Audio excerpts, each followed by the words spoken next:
Welcome back, you two. Greetings, Lord Hien. Glad you could join us. Glad to be here. I would have come sooner, were our own defense is not in question, but I am pleased to report that our soldiers are assembling for deployment to Alamigo as we speak. We're grateful for your support. Thanks to the efforts of our allies, it won't be long before we've established defensive positions on this front as well.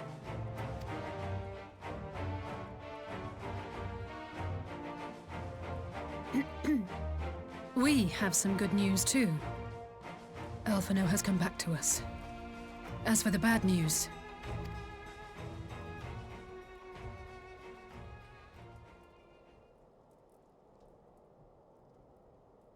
So, Alphino won't wake up, Gaius van Baelsar is alive and hunting Ascians, and the Empire is planning to poison us all with toxic gas. Does that sound about right? Ordinarily, any one of those things would have left me in shock. But the way things have been lately, it's all starting to seem pretty normal. Getting back to your report, are we sure this Black Rose is the weapon Maxima was talking about? It fits the description. And it seems we have Alphino to thank for sparing us an early demonstration of its effectiveness. I have a feeling this won't be the last time his bravery in the Empire will serve us here in Eorzea. The threat of an unknown weapon has had us all on edge. But now that we know what we're dealing with, we can take steps to defend against it. As for Gaius, I'm not sure what to think. Am I happy he's alive? Not in the slightest. Am I happy he's hunting Ascians? Aye, I'd have to say I am. Oh, speaking of Garleans you didn't expect to see, we have a tale of our own, as it happens. When we sent envoys to the Imperial Army to request talks, they returned with the message that Varys Zos Galvus would be attending.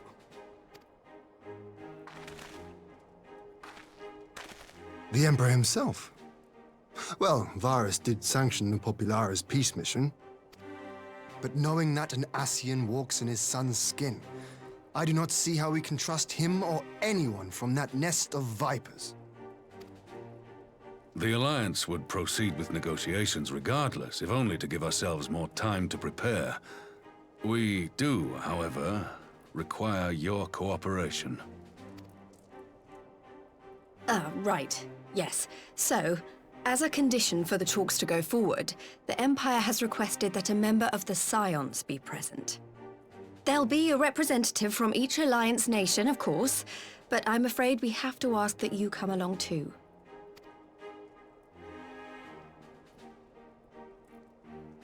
Gods, Lise, you know how much I hate politics. But then, what choice do I have? Alphino and the others aren't going to do it. Very well.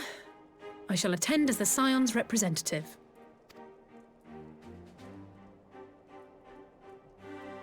In case you're wondering why I didn't ask you, the Empire also requested the presence of Eorzea's champion.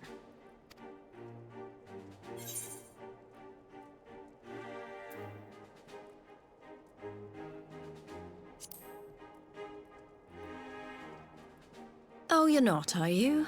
Come on, if Alisaie can put on a brave face, then so can you. Now, we don't know what Varys means to bring to the table, or why he wants you there, but having you close at hand should make all the difference. The meeting will take place on the border. Anticipating an early assault, we mean to position the bulk of our forces nearby. The Alliance leaders should already be on their way. Once you're ready, we can head out and join them.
esteemed representatives of the Eorzean Alliance.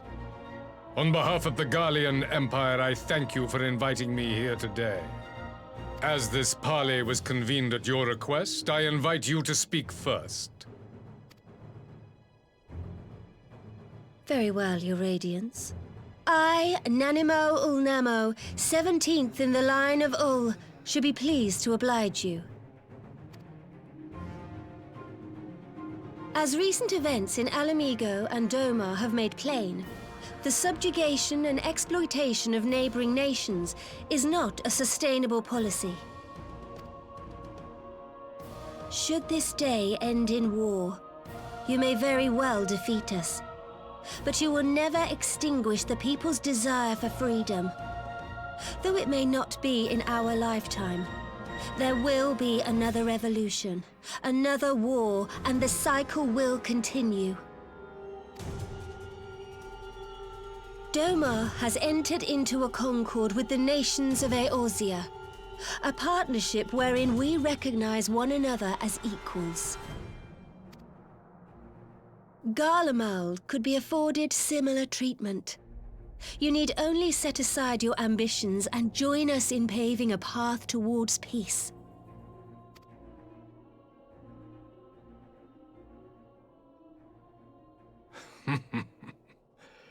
You will not win me over with sophistry, Your Grace. As you know only too well, this alliance lacks the strength to keep the peace within its own borders. Even now, your struggles with the Beastmen continue unabated.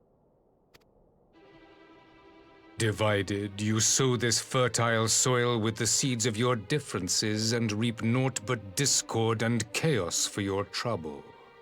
Eorzea must be united under one leader, one purpose. I would offer you both and bring an end to your strife. With all due respect, Your Radiance, the only thing that you offered the people of Alamigo was fear and hopelessness. The citizens of Doma can also attest to the meager arms of Imperial rule. There is no purpose to be found in a life of oppression, each day more uncertain than the last. Our people are willing to die for their freedom. A great many already have, and countless more will, if we don't put an end to this madness here and now.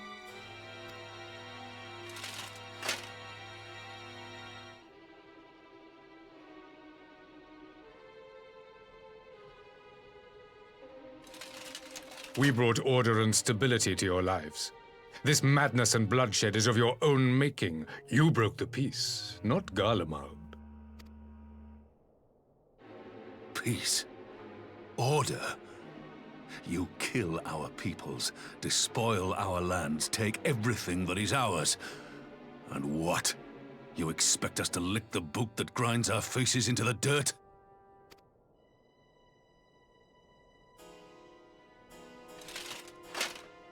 I expect you to weigh the costs. To recognize the countless lives have been lost on both sides in pursuit of a greater good, and to not squander all we have achieved in a fit of petulance.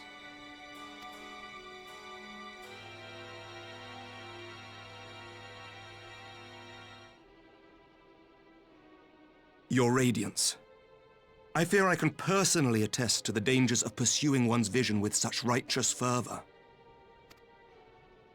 For 1,000 years, the Holy See of Ishgard waged war with dragons. 1,000 years of sacrifice, of sorrow and hate, in which we bathed in the blood of friend and foe alike. Had it gone on any longer, we may well have drowned. Yet we have chosen to raise ourselves out of this bloody spiral, and have since made peace with our former enemy. So I understand. No doubt the dragons were more receptive to your overtures in the wake of their leader's demise.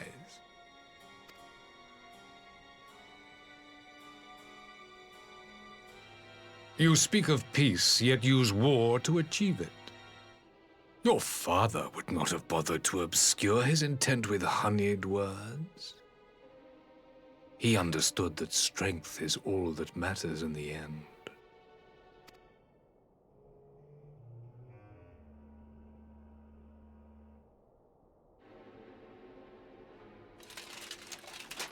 Without his clarity of vision, I can but wonder what will become of Ishgard and her people.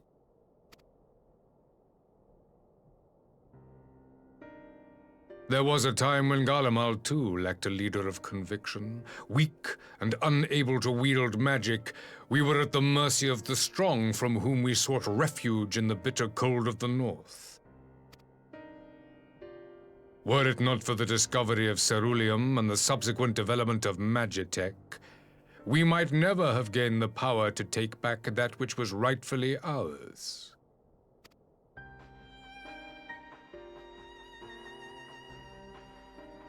You speak as if your people were the first to have been driven from their homes. Limsa Lominsa was built by wayward souls in search of a place to call their own. On the shores of Vilbrand we found it, and from those humble beginnings did we grow and flourish. And all without robbing our neighbors of their liberty.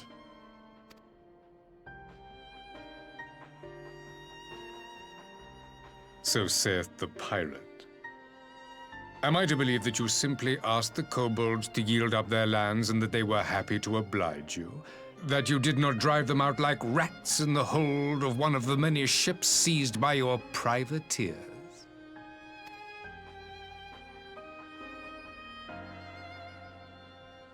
I will concede that after centuries of exile, reclamation may be mistaken for invasion. Nevertheless, it is not. And those who till stolen soil have no right to object when cast out in turn.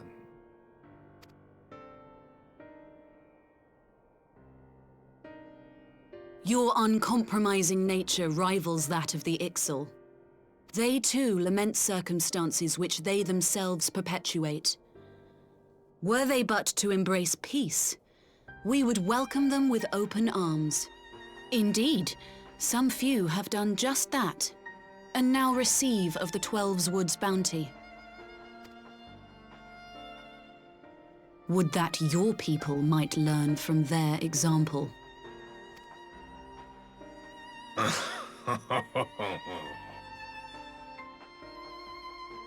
You dare compare us to the Birdmen? You who thought to invoke the 12 and threaten all of creation?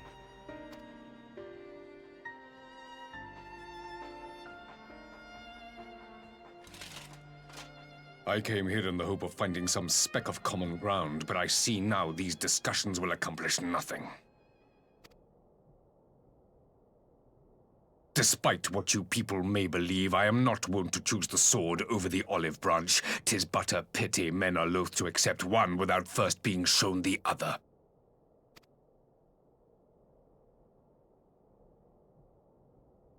Wait, I beg you. This meeting was supposed to be a chance to find a way forward together, not to bemoan the missteps which brought us here. Please. If you truly consider violence a last resort, there must be a way we can come to an agreement.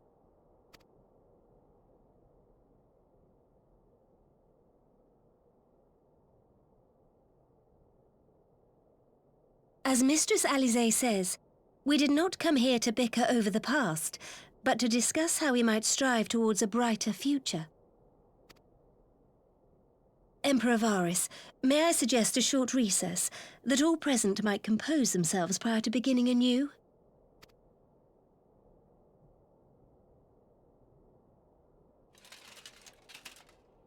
Very well. I pray this intermission will suffice to move these talks in a more constructive direction.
Now then, who would have the floor?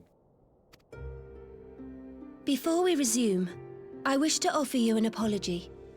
After you graciously accepted our invitation to discuss an armistice, we have done naught but rebuke you at every opportunity. I believe I speak for all of us when I say we are deeply sorry for our discourtesy.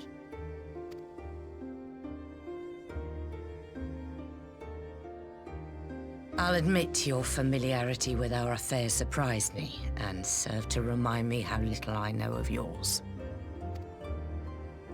I think all here can understand the desire to reclaim one's homeland. But why expand further? That is my question. If I may, the answer can be found in the Imperial doctrine they took great pains to impart to my people. Recognizing the threat icons posed to the world, Solus Zos Galvus decreed that they were to be eradicated. To this end, he began a campaign to unite all lands under the Garlean banner. Or so we were taught. Yet the Emperor only reached the burn, the Baron said to have been laid waste by icons, after conquering all the lands that lay between. What is more, I am quite certain the practice of summoning was not nearly so widespread in the days before the Empire's founding. When you put it like that, it all starts to sound like an excuse, doesn't it? But to distract from what? Why are you really waging this war?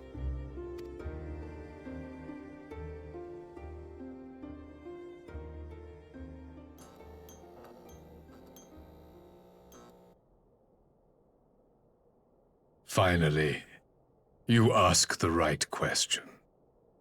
I can but hope you heed mine answer and at last accept the righteousness of our cause.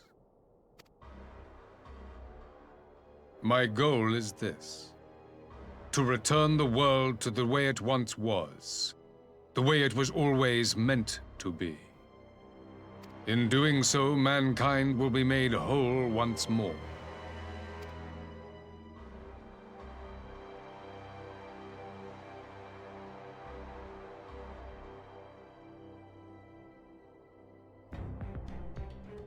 No longer will we suffer from the dissension born of our differences.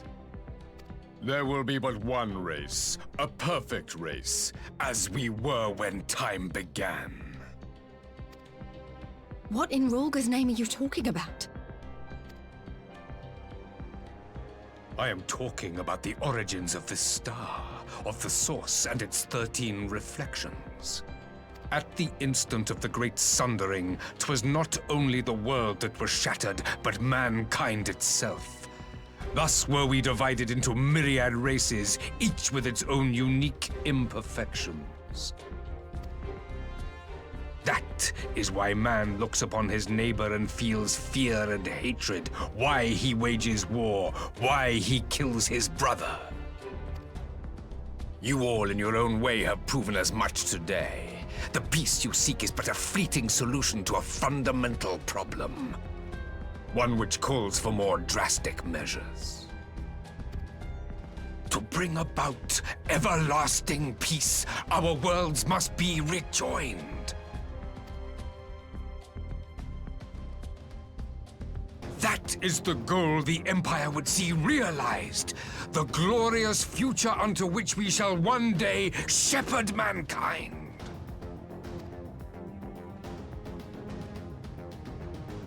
A rejoining of worlds? I have heard this tale of the Source and its reflections before.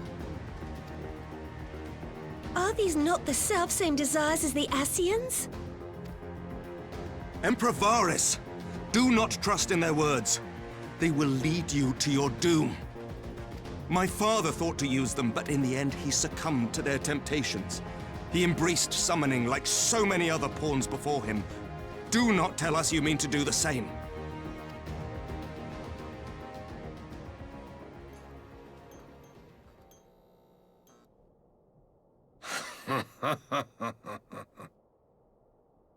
To be a pawn, free from the burden of choice, would be a blessing.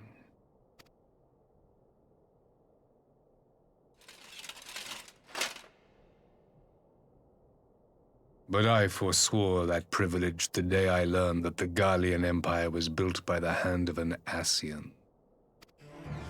What?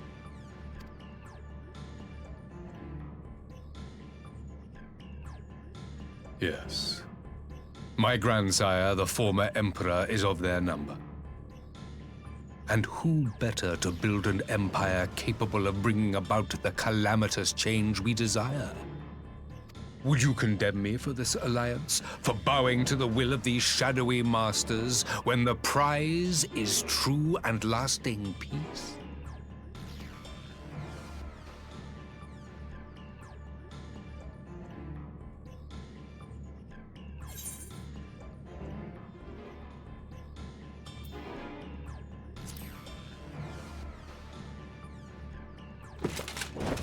I come not to conquer, but to liberate. To free man from the prison of divergence. Imagine a world united. One perfect race beneath a single standard. An army before whose might these servants of darkness and light would fly as leaves in a storm, never again to meddle in man's affairs. We would be the masters of our own fate. I bid you join me, not as subjects of Garlemald, but of a new nation.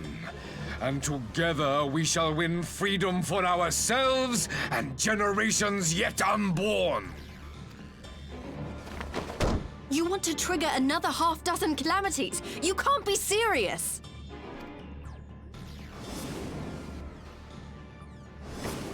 Have you forgotten how many died?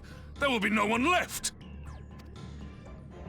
Do you truly imagine we would aid you in your bloodletting? It is unthinkable, unconscionable.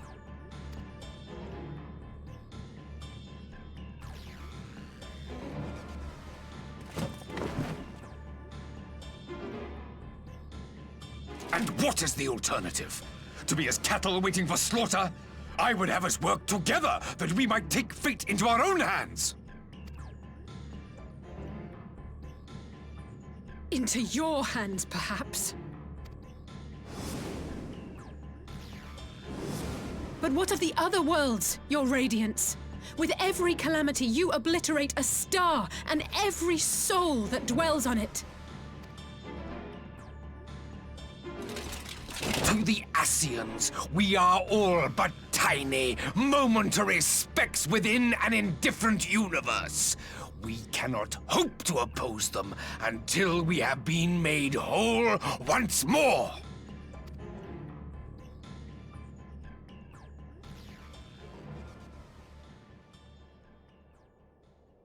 Are these truly the words of Garlemald's ruler? The flaws and foibles which you so abhor are what make us who we are. Every nation, even yours, Emperor Varys, is made whole through the combination of these imperfections, the strengths of one compensating for the weaknesses of another. While it is true that man succumbs all too often to anger and avarice, he may yet overcome his baser instincts through the forming of bonds with others, fostering community and cooperation. That the protector of an empire should not only reject these fundamental truths, but seek to change them at so dear a cost to life is indefensible. Such a man is not fit to govern.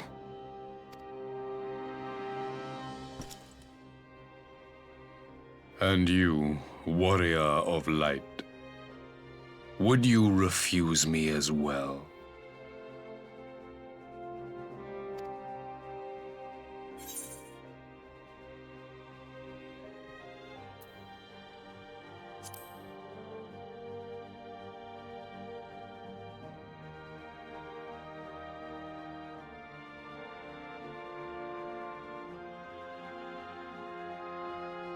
It would seem the Alliance is of one mind on this matter.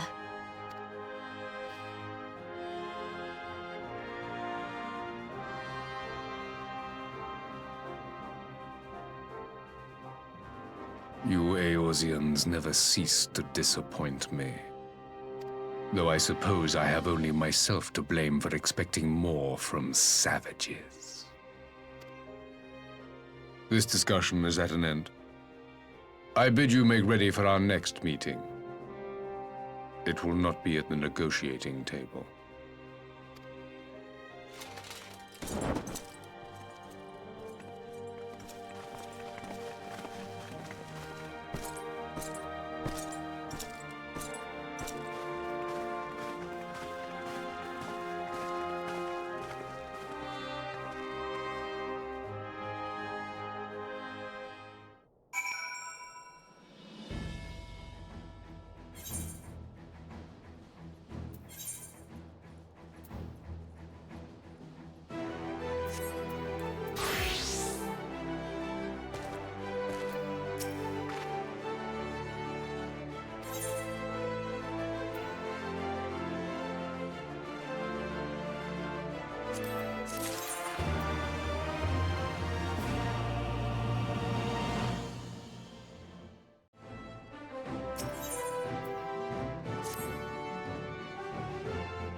I'm not sure what I was expecting from our meeting with the Emperor, but it wasn't that. Still, at least we know now what he's really after. Aye, a future built on a mountain of bodies. I too want the Ascians dead, but not at any cost. The last of the reinforcements from Dorma arrived not long ago. I pray it will be enough. Given the Emperor's stated goal, this is a battle we can ill afford to lose.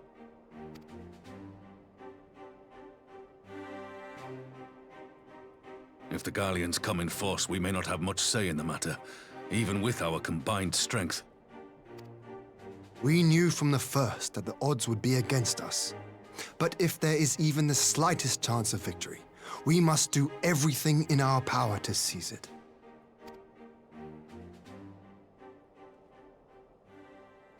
We must seize it, full stop. Here!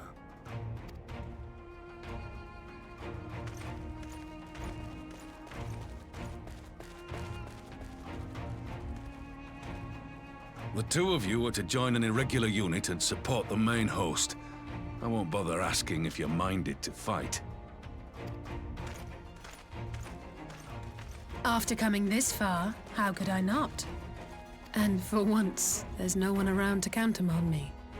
Not that they would. Not even my brother. But we all know who really make the difference. Ready to frighten some Garleans?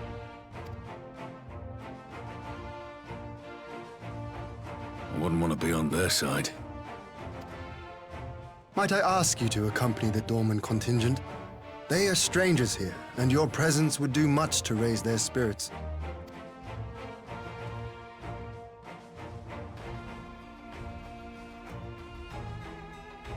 We would be honored.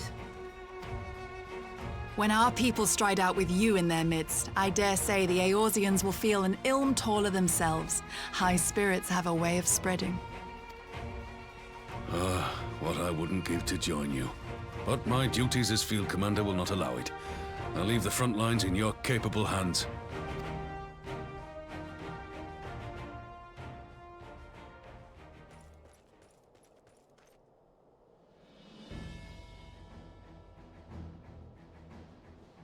Comrades, ready your arms. The hour of battle has come. May the crystal guide us to victory!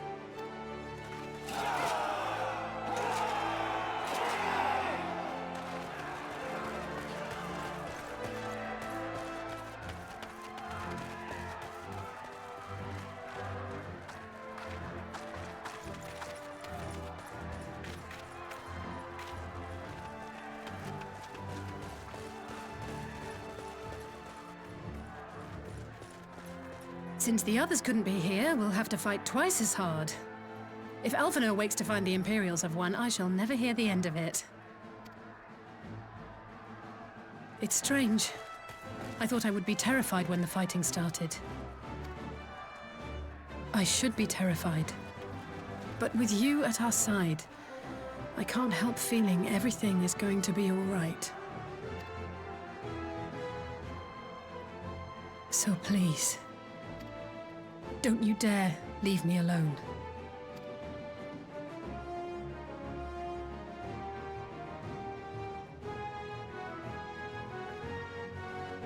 No matter what happens, we have to survive together.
can't hold back!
Out of my way!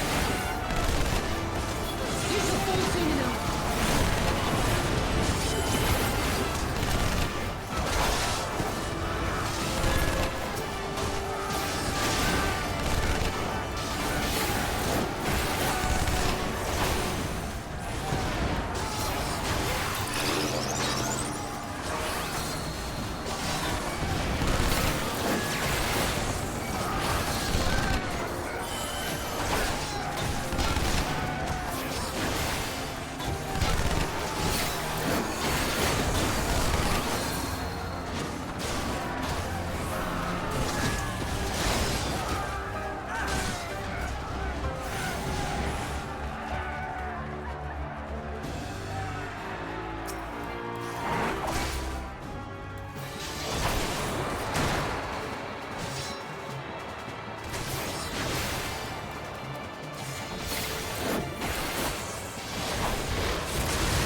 underestimate me.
smoking crater!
We did it! I dare say they'll be reeling from this. You were truly inspiring in battle, my friend. I'm determined not to be outdone, but there seems to be no one left to fight. A tactical withdrawal, perhaps? We should give chase. Finish them off while we have the chance. Imagine the other surprise when they wake to find the war already won.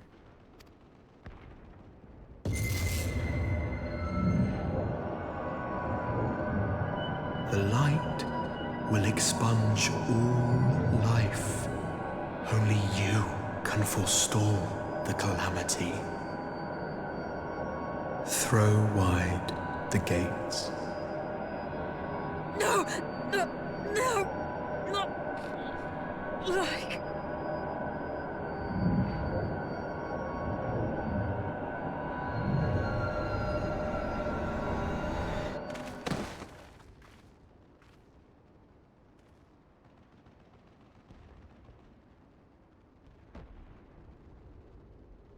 Oh no, don't tell me. Are you all right?